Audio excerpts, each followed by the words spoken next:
Bienvenue en classe. C'est un plaisir de vous retrouver comme à chaque fois pour notre classe de quelques minutes. Nous l'établissons à la médiathèque du Centre culturel francophone du Rwanda, une médiathèque ouverte au grand public.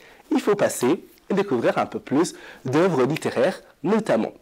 Alors, aujourd'hui, comme d'habitude, un mot du jour au début et à la fin, une découverte. Installez-vous confortablement, ouvrez cette partie du cerveau qui vous permet de retenir, ou bien prenez un petit carnet et un stylo et commençons.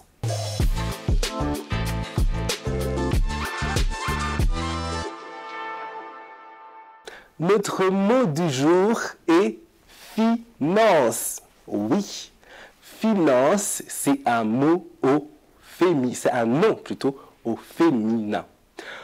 Et au pluriel, on ajoute un S à la fin. Finance, ça s'écrit F-I-N-A-N-C-E.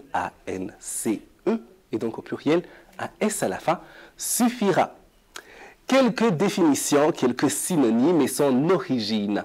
Commençons directement avec les définitions que nous propose le dictionnaire Le Robert. C'est un dictionnaire que j'utilise souvent lorsque je prépare cette émission.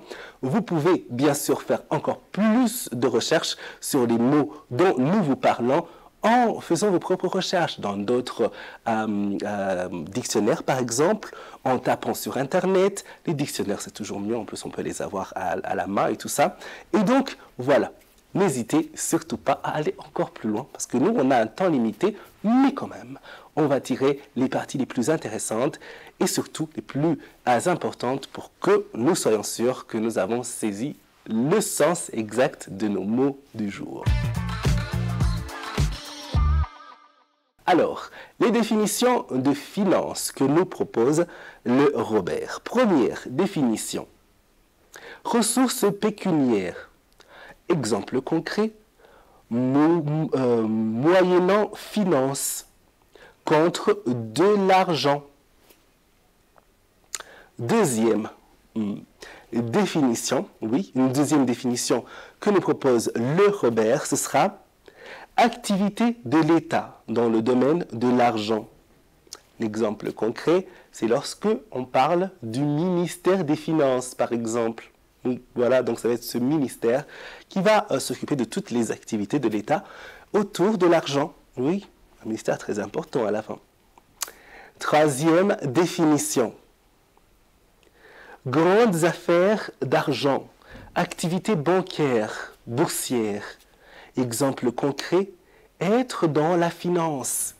Oui, lorsqu'on dit que quelqu'un est dans la finance, ça ne veut pas dire que cette personne est en train de courir partout, en train de chercher de l'argent, ou que, je ne sais pas, il vit dans l'argent, ou qu'il est assis quelque part dans l'argent, mais plutôt qu'il est dans le domaine des finances, donc le domaine bancaire, le domaine boursier, etc., etc. Donc, qu'il est dans ce domaine-là. C'est ça, être dans les finances. Et une autre définition, ce sera ensemble de ceux qui ont cette activité bancaire ou financière. Exemple concret, la haute finance internationale.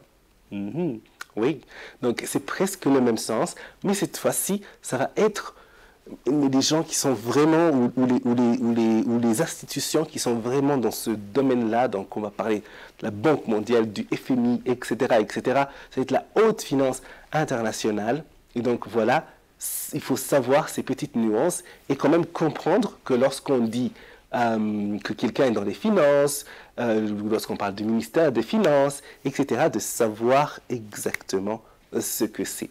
Voilà donc pour les définitions de notre mot du jour. Je vous ai sélectionné quelques synonymes de notre mot du jour, finance. Alors, voici ma liste de synonymes. Vous pourrez aussi ajouter les vôtres, pourquoi pas. Budget, fisc, trésor, affaires, banque, bourse, financier. Oui, ça c'est les différents mots qui, utilisés dans certains contextes, vont avoir le même sens que finance. Quelle est l'origine du mot finance? Son origine vient de l'ancien français finance, fin qui signifie action de mener à bonne fin. Ou encore paiement.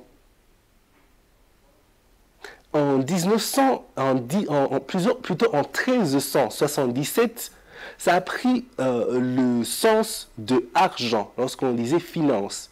Et puis au XVe siècle, finance a pris cette fois-ci le sens des ressources monétaires.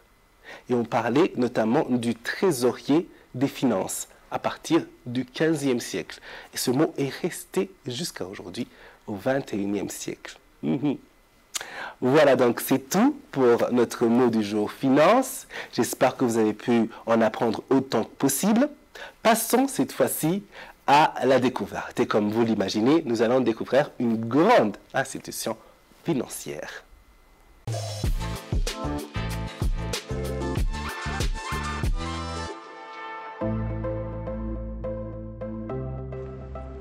Nous découvrons le Fonds monétaire international, FMI en sigle.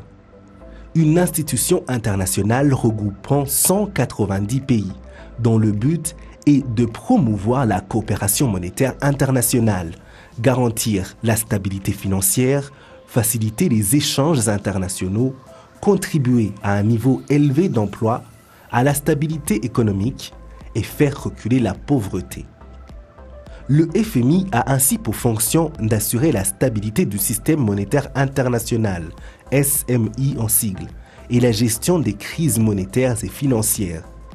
Pour cela, il fournit des crédits aux pays qui connaissent des difficultés financières mettant en péril l'organisation gouvernementale du pays, la stabilité de son système financier, banques, marchés financiers, ou les flux d'échanges de commerce international avec les autres pays. Lors d'une crise financière, pour éviter qu'un pays ne fasse défaut, c'est-à-dire que ce pays ne puisse plus rembourser ses financiers, voire ne plus payer ses dépenses courantes, le FMI lui prête de l'argent, le temps que la confiance des agents économiques revienne. Le FMI conditionne l'obtention de prêts à la mise en place de certaines réformes économiques, visant en principe à réguler la gestion des finances publiques, ingérence financière, et à établir une croissance économique équilibrée et à long terme. L'institution est créée le 27 décembre 1945 et devait à l'origine garantir la stabilité du système monétaire international, dont l'écroulement après le crash de 1929 avait eu des effets catastrophiques sur l'économie mondiale. Après 1976 et la disparition d'un système de change fixe, le FMI perd l'essentiel de sa raison d'être et hérite d'un nouveau rôle face aux problèmes d'endettement des pays en développement et à certaines crises financières. Le siège du Fonds monétaire international se trouve à Washington, aux États-Unis.